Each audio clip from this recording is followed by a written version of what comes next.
अलमोइद social reformer इस YouTube channel में मैं आपका मेज़बान सैयद इकबाल खैर मकदूम करता हूँ। हमारा स्लोगन है, बात होगी तरबियत की, सोच होगी कौम की। मोहतरम नाज़रीन, इस चैनल पर अभी तक आप मुख्तलिफ़ न्यूज़ बुलेटिन वगैरह देख चुके हैं। हमने आपसे वादा किया था कि टीचर्स टॉक और उसके साथ साथ पॉडकास्ट भी लेकर हाजिर होंगे। पहली पॉडकास्ट द सोशल क्लासरूम के उन्वान के तहत लेकर मैं आपके सामने हूँ। जहन में रखिए कि इस पॉडकास्ट में हम समाज के मुख्तलिफ तबकों के लोग, एजुकेशन में, कारोबार में, इंडस्ट्रीज़ में, अलग अलग जगहों पर मुकाम पाने वाले जो लोग हैं, उन लोगों को आपसे रूबरू करवाएंगे। उन्वान द सोशल क्लासरूम ये है कि क्लासरूम से निकलकर कामयाबी हासिल करने के बाद ये लोग अब वापस क्लासरूम में नहीं पहुंच पाते। तो हमने आप तक बात पहुंचाने के लिए ये एक क्लासरूम की शक्ल में एक प्लेटफॉर्म आप तक मुहैया करवाया है। द सोशल क्लासरूम चैनल हमारा अलमोइद सोशल रिफॉर्मर। हमारी खुशनसीबी है कि इस पहले एपिसोड के शूट के लिए हमारे पास यूपीएससी क्रैक करके आयुष मंत्रालय में ग्रेड 1 की पोस्ट हासिल करने वाली हमारे अपने ज़िले से ताल्लुक़ रखने वाली मोहतरमा डॉक्टर रोमा तांबोली हमारे शहर में, हमारे बीच, हमारे स्टूडियो में मौजूद है। मैं आपका खैर मकदम करता हूँ। हम छोटे छोटे सवालात की शक्ल में आपसे आपका सफ़र और आपकी कामयाबी, आपकी तगोदो, आपकी जुस्तजू जानने की कोशिश करेंगे। शुरू करते हैं। सबसे पहले बताएं कि आपका बचपन कहाँ गुजरा, कैसे गुजरा, इब्तदाई तालीम आपने कैसे हासिल की? और मेरा बचपन परभनी डिस्ट्रिक्ट के छोटे गांव रानीसार गांव में गुजरा था। और हम 6 बहनें थे पूरे, और मेरे पापा टेंट हाउस का बिजनेस करते थे। और 6 बहनें और सबके मतलब लड़कियां थे, तो सबके ताने, मेरे मम्मी को हमसे ज़्यादा था, हमारी मम्मी ने सब कुछ झेला है मेंटली, वो सोशली प्रेशर जो। जब हम छोटे थे तो अब उर्दू और दीन की जो तालीम है, उर्दू की और अरबी की, हमारा गाँव छोटा था तो थोड़ा देहात में आता था, तो जो उर्दू की और अरबी तालीम जो हमारे दादी अम्मी उन्होंने दी थी हमें, और हमें नहीं है बल्कि पूरे गली को, पूरे गांव को हमारे दादी अम्मी ने ही पढ़ाया है। जो हमारे एक बाड़ा बोल तो एक था, तो वहाँ पे सभी बच्चे, पूरे गांव के बच्चे पूरे अरबी तालीम पढ़ने आते थे। अरबी के साथ सर उन्होंने उर्दू भी पढ़ाया हमें, और उनसे non formal way of education में पुराना जो तरीका था, घर के बुजुर्ग जो लोग जो तो दीनी तालीम दिया करते थे, मतलब ये था। इब्तदा प्राइमरी एजुकेशन आपका? प्राइमरी एजुकेशन में जिला परिषद में जो सरकारी स्कूल है वहाँ तक मेरी 10th तक पढ़ाई हुई है। पहले 4th तक प्राइमरी स्कूल से जो हुई थी, जो जिला परिषद में हुई थी, बाद में हाई स्कूल जो माध्यमिक स्कूल था वो 10th तक मैंने वहीं पे गाँव में पढ़ाई की है। मीडियम ऑफ इंस्ट्रक्शन आपका? मराठी था, क्योंकि जो 4th तक की उर्दू स्कूल था हमारे गांव में, और वो बहुत काफी दूर था, तो वहां तक जाने के लिए बहुत मतलब मुश्किल होती थी। तो और 1st स्टैंडर्ड तक, 10th तक तो उर्दू स्कूल ही नहीं था, अब आ गया है, मतलब हमारे टाइम तो नहीं था, इसलिए मराठी मीडियम ही चूज करना पड़ा। एक ऐसी मान्यता है हमारे पास कि इंग्लिश मीडियम के जो स्टूडेंट है वही टॉप करते हैं, वही लीड करते हैं। आप यूपीएससी का इंटरव्यू आप क्रैक करने तक, मराठी मीडियम का होना या नॉन इंग्लिश मीडियम के होने में आपको जो स्ट्रगल आया, आप उस पर क्या बोलना चाहेंगे? नहीं, मीडियम कौन सा भी लैंग्वेज मतलब ये नहीं करता कि उर्दू हो या मराठी हो, बस अपने में जज्बा होना चाहिए कि कर दिखाने का। मेरे साथ मैं बस जो बीएमएस में भी थी तो मैं मराठी मीडियम की थी, और मेरे साथ जो इंग्लिश मीडियम के आए थे, सीबीएसई पैटर्न में प्योर इंग्लिश के और सेमी इंग्लिश के भी आए थे, तो मुझे उतना कुछ डिफरेंस नहीं लगा कि उसकी पढ़ाई में और मैं मराठी मीडियम से या उर्दू मीडियम की थे मेरे साथ, तो बैरियर नहीं आया था जो मेडिकल की पढ़ाई में मुझे। जी, जूनियर कॉलेज और अगर नीट की आपने तैयारी की तो कहाँ से की थी? मैंने 11th 12th मेरा रजिस्ट्री शाह कॉलेज लातूर से हुआ है, और जो शाह कॉलेज में तो अच्छे टीचर्स थे, सभी मुझे रेगुलर साथ के साथ, मतलब तो दिन भर कॉलेज में ही जाता था। फिर डीएस भी थी, डीएस भी होती थी 2 आवर्स की, फिर रीडिंग रूम में वहीं पे पढ़ते थे। मैंने क्लासेस वो कुछ नहीं लगा, मैं बिना ट्यूशन से पढ़ी हूँ सर। और फिर जो मेरे पापा ने बोला था मुझे कि ट्यूशन लगा ले, क्योंकि क्यों चांस गवा रही है, मैंने बोला मैं कर लूंगी, और मैंने ट्यूशन नहीं लगाया और वेल निकाला था वैसे ही। फिर बाद में तो ये चीज रिमार्केबल है, खासतौर से मैं हमारे स्टूडेंट से कहना चाहूंगा कि बिना कोचिंग क्लासेस किए हुए आप सक्सेस का लेवल देख सकते हैं। कोचिंग क्लासेस हर एजुकेशन में सपोर्ट सिस्टम की तरह इस्तेमाल की जाए, उसका ज़्यादा ज़रूरी नहीं। ये सबूत है मिसेस डॉक्टर रोमा तांबोली का। बात करते हैं मैम, पहला नीट का एग्जाम जब आप अपियर कर रही थी, हम ये चीज़ें थोड़ा सा डिटेल में सुनना चाहेंगे कि नीट का पहला एग्जाम का फॉर्म आपका प्रिपरेशन, एग्जाम का प्रेशर, इन चीजों से आप कैसे गुजरी? कौन से प्रेशर आपके ऊपर थे? फैमिली पर कौन से प्रेशर थे आपके? हाँ, मेरे अभी हम जो लातूर में थे तो हम 3 बहनें थी।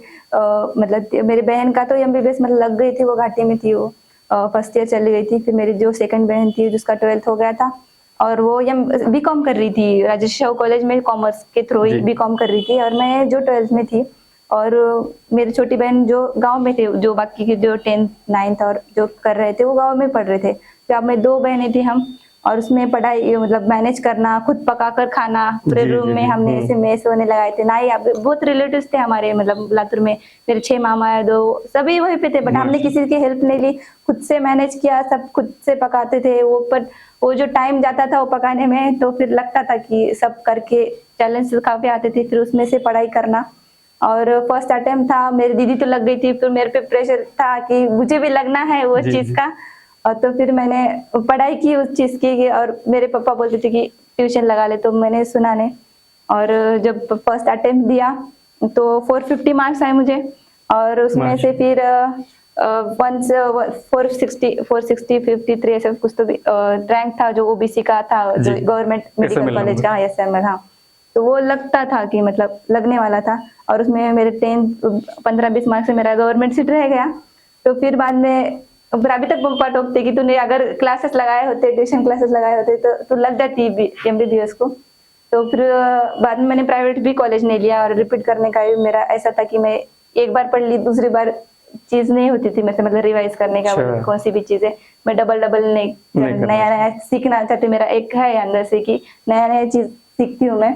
और ये सब में कि मैंने फिर फाइनेंशियल कंडीशन भी देखी, मेरी बहन अभी आने वाली थी 11th, उसकी पढ़ाई का खर्चा, फिर मेरी बहन एमबीबीएस को थी, उसकी घाटी की भी फीस रहती थी। जी। फिर बाद में मेरी बहन जो 3 साल हो गया था, फिर उसको एमबीए करना था, फिर उसकी पुणे की फीस जो एमबीए की रहती थी। तो फिर इस सब में मैंने बोला फिर अभी रिपीट करने जाऊंगी तो मुझे अभी खर्चा लगेगा, क्योंकि उस टाइम राजर्षि शाहू कॉलेज की जो रिपीटर की फीस थी वो 75,000 थी। तो फिर मैंने सोचा फिर अभी रिपीट करने से अच्छा फिर मैं गवर्नमेंट में ही बीएमएस हो या एमबीबीएस, डॉक्टर डॉक्टर रहता है, तब ये सोचती है। और वो चीज ने पता है क्या, मेरे को गाइडेंस देने वाला कोई नहीं था कि तू अभी रिपीट कर एमबीबी। ये तो मैंने खुद सोच लिया कि सैक्रिफाइस कर दिया, कि गिव अप कर दिया, सैक्रिफाइस भी नहीं, गिव अप कर दिया कि मैं रिपीट नहीं करूंगी और बीएमएस को एडमिशन ले लूंगी। बट वो टाइम पे अगर मार्गदर्शन करने वाला, जो गाइडेंस करने वाला मिल जाता, तो मैं एमबीबीएस ही कर देती हूँ। इस दौरान ये जर्नी जो थी आपकी कि नीट होने के बाद एमबीबीएस को ना लगना, रिपीट ना करने का डिसीजन, फैमिली क्या एक्सपेक्ट करती थी आपसे? फैमिली तो एक्सपेक्ट करती यही एमबीबीएस को लगना मेरे पापा का सपना था। और वो कैसे काउंसलिंग की एक दौर रहता है कि लगने वाली नहीं लगने वाली, वो चीज में कैसे पहले लगता था कि 450 मार्क्स से डी के सर, देशमुख सर ने बोला था कि तेरा लग जाएगा, तो पापा बहुत खुश थे हम, बहुत 1 महीना ऐसा चल रहा था।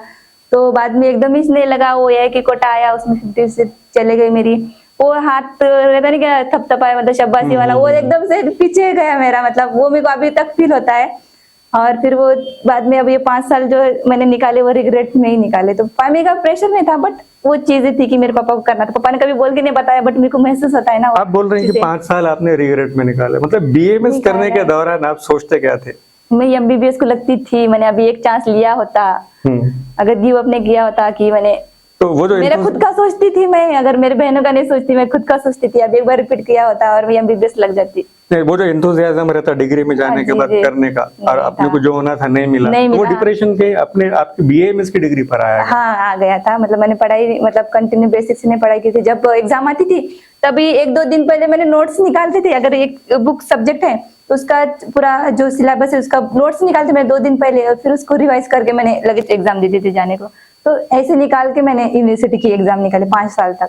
ऐसे मैंने बेसिक से पूरे रेगुलरली पढ़ाई नहीं की। बीएमएस का रिजल्ट आया, उसके बाद इंटर्नशिप के दौरान आप क्या सोचते? इंटर्नशिप के दौरान, जब इंटर्नशिप का हमारा 2-3 दिन का ओरिएंटेशन पीरियड रहता है, फिर उसके बाद इंटर्नशिप चालू होती है। पहले 6 महीने हमारे कॉलेज में, फिर 3 महीने पीएचसी प्राइमरी हेल्थ सेंटर में, और 3 महीने वुमेन्स हॉस्पिटल में, किसी की कैजुअलिटी में भी थी नांदेड़ के।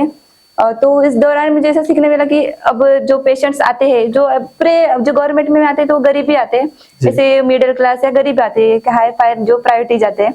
तो उन चीजों में मिला कि हेल्थ की कमी है किसी ना किसी इसमें, कि जो डायबिटीज है, हाइपरटेंशन, ये जो सारे डिसीजेस है उसमें जो लैक ऑफ जो टेस्ट है, जो कि मोर देन 30 इयर्स के बाद हर महीने में एक हेल्थ चेकअप होना जरूरी है, तो वो नहीं थे। और जो अब 50 पर जो एज के जो ग्रुप्स आते थे, उनकी बीपी हाई, फिर कभी किसी को डायबिटीज, कोई चक्कर आके गिर रहा है, वो डे टू डे लाइफ में पूरे जो है मेरे को केसेस देखने मिलते थे। फिर ऐसा लगता था कि अब जो अल्लाह ताला ने जो मुझे दिया ये फील्ड में आके, तो मुझे कुछ करना चाहिए। तो फिर मैंने तब वो चीज़ों देख कर मैंने फिर मेरा जज्बा आया कि मैंने बीएमएससी कंटिन्यू मतलब जो है वो उसमें ये कर दिया।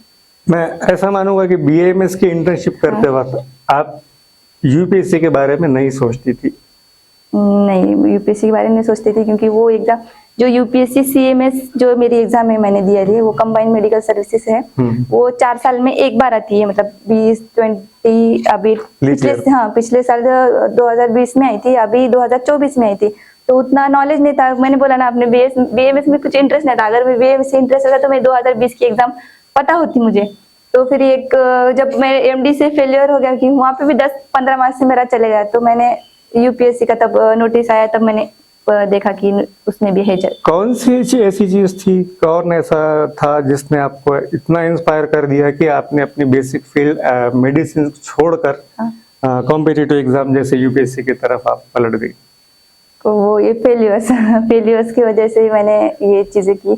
क्योंकि एमडी के मतलब वो तो मैंने आपने कहा कि इंटर्नशिप में मैंने मरीजों को देख के मेरे इंस्पिरेशन जागी कि एमडी करने की। बीएमएस में कुछ इंटरेस्ट नहीं था, मैं प्रैक्टिस करूंगी बस सेटल हो जाऊंगी, ऐसा था मेरा मोटो। और जब एमडी किया था कि एमडी करके मैं ऐसा लगा था कि गवर्नमेंट कॉलेज के मतलब कोई सी भी हॉस्पिटल में ज्वाइन करके वो तो ओवरऑल पेशेंट की जो हेल्थ केयर देखूंगी, मतलब उनको मदद करूंगी ऐसे। तो फिर जब एमडी का फेलियर आया तब ऐसा लगा, पापा ने बोला कि मुझे कि तू यूपीएससी देके तू बहुत बड़ी, इससे बड़ी बन जाएंगी। तो वो चीजें मुझे इंस्पायर करी और मैंने यूपीएससी की तरफ ज्यादा फोकस किया। पूरे प्रोसेस में ओवरऑल फैमिली का आपका कंट्रीब्यूशन का योगदान, पेरेंट्स का कैसा रहा? मेरे पापा ने हर कदम पे मेरा साथ दिया है। पूरी हिम्मत जो यूपीएससी करने की हिम्मत जो है मेरे मम्मी पापा से चाहिए।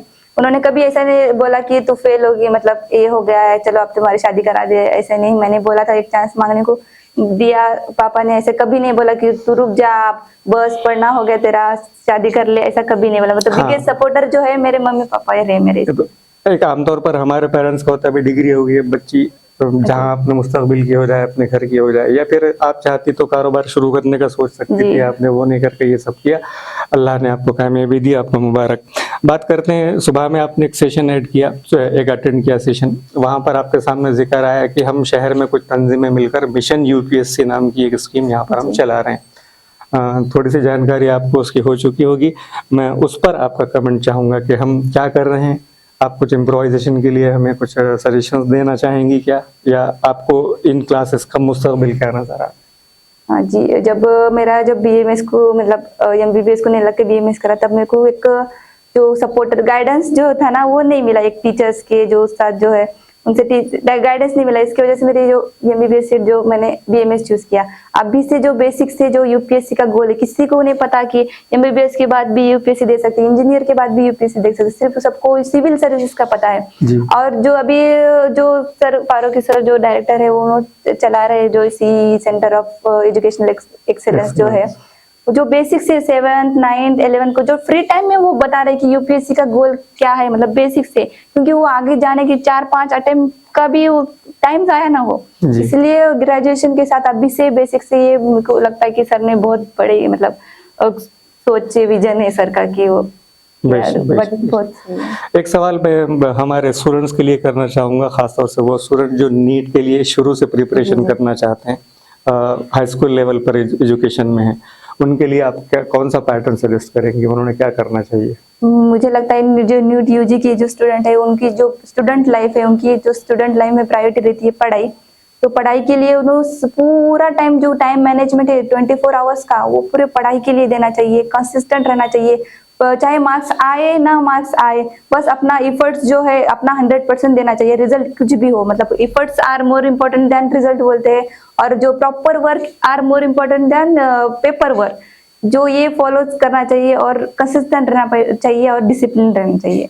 अभी जिन लोगों को नीट में टारगेटेड रिजल्ट नहीं मिला, और वो या तो रीप्रिपरेशन कर रहे हैं या स्ट्रगल से इन चीज़ों से गुजर रहे हैं, उनके लिए आप क्या रिकमेंड करते हैं? हाँ जी, मैंने भी ये जब एमडी का जो चालू किया था तो मैंने जीरो से, मेरे बेसिक बीएमएस का उतना नॉलेज नहीं था, मैंने जीरो से रिस्टार्ट किया है, जीरो से रिबिल्ड किया है, रिस्टार्ट किया है। आप भी कर सकते हैं, आप जब ठान लिए ना तो हर चीज मुमकिन है, नामुमकिन कोई भी नहीं है।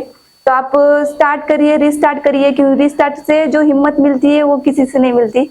बस हिम्मत अगर आप जोड़े जो हिम्मत रिस्टार्ट करने की, तो आधी लड़ाई वहीं पे खत्म हो जाती है। बस अपने को कंटिन्यू करना पड़ता है डिसिप्लिन के साथ।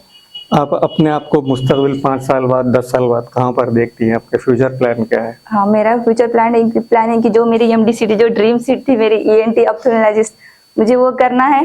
3 साल के बाद मैं इंशाल्लाह जरूर करूंगी वो, जो कि यमो कोटा से जो गवर्नमेंट से आएंगी मुझे ये सीट वो। और जो आगे जाके मुझे दिल्ली में हो तो मुझे आईएएस की तैयारी भी करनी है। मैं अभी यहाँ पे रुकने वाली नहीं। हाँ, मैं ये जानना चाह रहा था कि अब इस वक्त आपको एंजाइटी की शक्ल में कौन से सवाल अब दिमाग में घूमते हैं आप? एंजाइटी की मतलब दिल्ली में कैसा रहूंगी? हाँ, ऐसा कोई है? हाँ, दिल्ली में ऐसा नहीं, कि मेरे बिगेस्ट सपोर्टर पापा ने, तो पापा तू जा, तू कर लेंगे। वो तो हम देख रहे हैं, मुजम्मिल तांबुली साहब यहाँ पर भी कैमरा के पीछे मौजूद हैं। सुबह से भी हम उनको देख रहे हैं, उनके वालिदा और उनके वालिद दोनों भी शाना बशाना अपनी बेटी के साथ हैं। उनके चेहरों पर ना अभी तक हमें थकान नजर आई, ना कोई उलझन उनके चेहरों पर नजर आई। और शायद हम इब्तिदाई में हमने मैम को पकड़ के आपके कैमरे के सामने रूबरू कर दिया। मैम, फाइनली हमारे एजुकेशनल सिस्टम जो यहाँ पर है महाराष्ट्र का, ये जो है, या जिन चीज़ों से गुजर के आप यहाँ तक पहुँचे, आपको अगर कभी चेंज करने का मौका दिया है कि ये सिस्टम में मैं ये बदलूं, तो आप क्या बदलना चाहेंगे? मैं हेल्थ केयर में जो मेडिकल है ना, जो मैंने देखा है सबके सिचुएशंस, जो गाँव में जब पीएसए प्राइमरी हेल्थ सेंटर बहुत, एक तुपा जो गाँव है नांदेड़, वहीं पे मैंने देखा है सबकी, क्योंकि हेल्थ केयर बहुत ये है कि वहाँ पे बीपी का भी उनको डायग्नोसिस नहीं है, डायबिटीज का भी नहीं। हेल्थ चेकअप रेगुलर में हर महीने को सरकारी दवाखाने में मैं हेल्थ चेकअप कराऊंगी, ये मेरा मोटो था इस चीज का। चलिए, आपके मुस्तकबिल के लिए बहुत सारी नई ख्वाहिशात, हम सब की दुआएं आपके साथ रहेंगी। मौजूद नाज़रीन, पहला एपिसोड, पहला मेहमान, इंशाअल्लाह ज़रूर तारीख बनेगी हमारे चैनल की। और इसी तरह आप अगर हमें फॉलो करते रहेंगे तो उम्मीद करते हैं कि आपको इसी तरह के कुछ चमकदार सितारों से हम रूबरू करवाएं, उनके तजर्बात, उनके स्ट्रगल, उनकी कहानियों से आपको वाकिफ़ करवाएं, ताकि जो लोग किसी वजह से हताश हैं, निराश हैं, नाउम्मीद हैं, वो उन चीज़ों से बाहर निकल कर अपना कदम आगे बढ़ा सकें, अपने मंजिलों को पाने की कोशिश कर सकें। मैं इस वक्त आपसे विदा लेता हूँ। गुजारिश है कि चैनल को सब्सक्राइब ज़रूर करें, कमेंट करें, शेयर करें, आपके ख्यालात से हमें आगाह करें। अल्लाह हाफ़िज़।